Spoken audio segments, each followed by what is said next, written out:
Bismillahirrahmanirrahim. Assalamualaikum warahmatullahi wabarakatuh.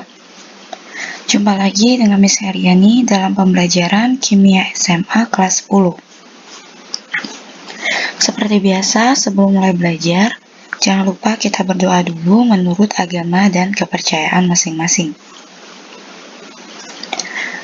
Pada bagian ini, kita akan belajar mengenai jenis senyawa dalam larutan elektrolit. Nah, sebelumnya kita sudah memahami cara menguji larutan elektrolit dan larutan non-elektrolit. Nah, sekarang kita lebih spesifik lagi, yaitu mempelajari mengenai larutan elektrolitnya. Jadi, elektrolit itu dapat berupa senyawa ion dan senyawa kovalen. Nah, pada semester ganjil kita sudah mempelajari jenis-jenis ikatan, di mana ada salah satunya yaitu ikatan ion, ikatan kovalen. Nah, pada senyawa ion itu terdiri dari ion-ion yang bergerak bebas.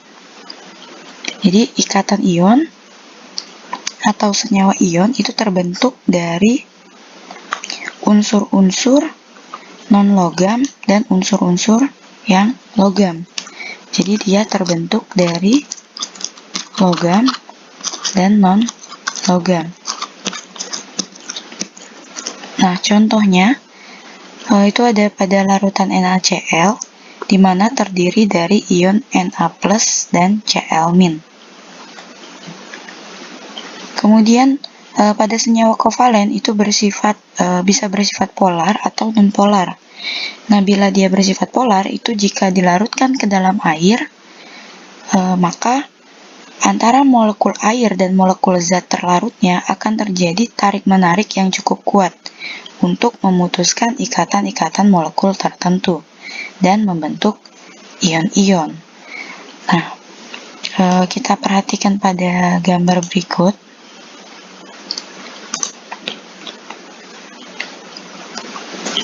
Jadi kita perhatikan gambar yang ini.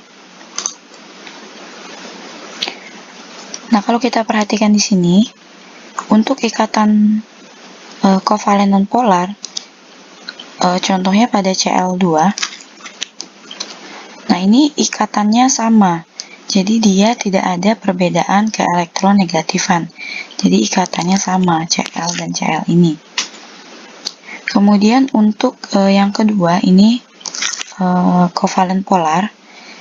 Nah, untuk senyawa kovalen polar ini dia seolah-olah ada muatan positif dan ada muatan negatif. Nah, contohnya pada gambar ini adalah HCl. Jadi untuk HCl itu dia ikatannya kovalen polar. Jadi kalau kita perhatikan di sekeliling Cl ini dia ada elektron bebas. Jadi ada 6 elektron bebas dan 1 elektron yang berikatan dengan H.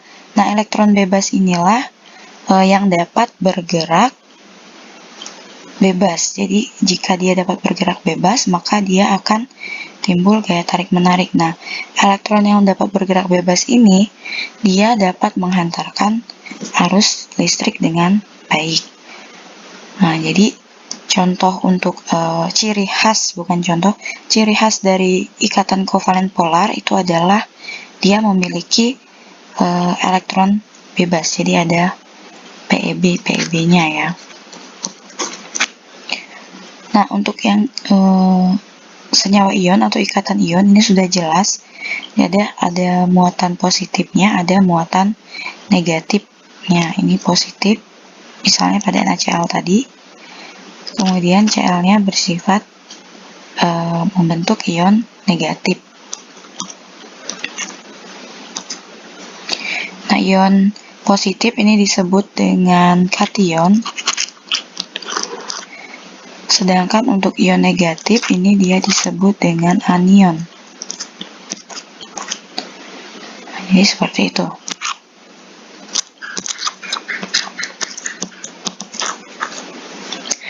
Nah, kemudian perhatikan tabel di sebelahnya ini. Tabel perbedaan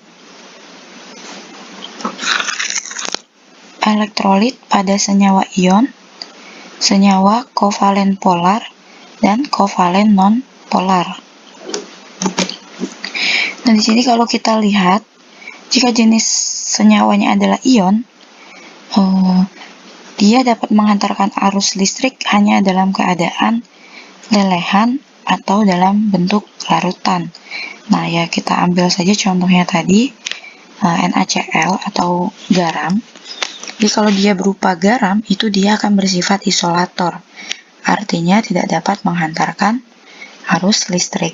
Nah, jika dia dilelehkan atau kita larutkan, maka dia bersifat konduktor.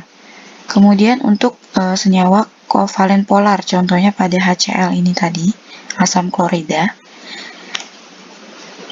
pada bentuk padatan dan lelehan dia bersifat isolator, kemudian pada bentuk larutan dia bersifat konduktor. Nah, untuk kovalen nonpolar, yang ikatannya misalnya contohnya Cl2, itu baik dalam bentuk padatan, lelehan maupun larutan dia akan bersifat isolator atau tidak dapat menghantarkan arus listrik. Selanjutnya ada derajat disosiasi. Nah, derajat disosiasi ini didefinisikan sebagai jumlah mol zat yang terionisasi dibagi dengan jumlah zat mula-mula atau mol zat mula-mula. Nah, simbol untuk derajat disosiasi ini adalah alfa.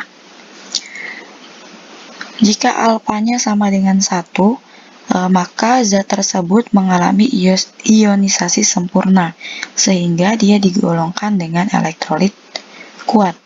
Nah, jika dia berada di antara 0 sampai 1, maka zat tersebut mengalami ionisasi sebagian atau dapat digolongkan dengan elektrolit lemah. Kemudian jika alfanya sama dengan 0, maka dia tidak mengalami ionisasi sama sekali atau dapat digolongkan sebagai non-elektrolit. Nah, itu saja materi kita pada bagian ini. Apabila ada pertanyaan, boleh langsung ditanyakan. Nah, untuk pertemuan selanjutnya, mungkin kita akan penilaian terlebih dahulu. Jadi, silakan dipahami materi yang sudah kita pelajari. Assalamualaikum warahmatullahi wabarakatuh.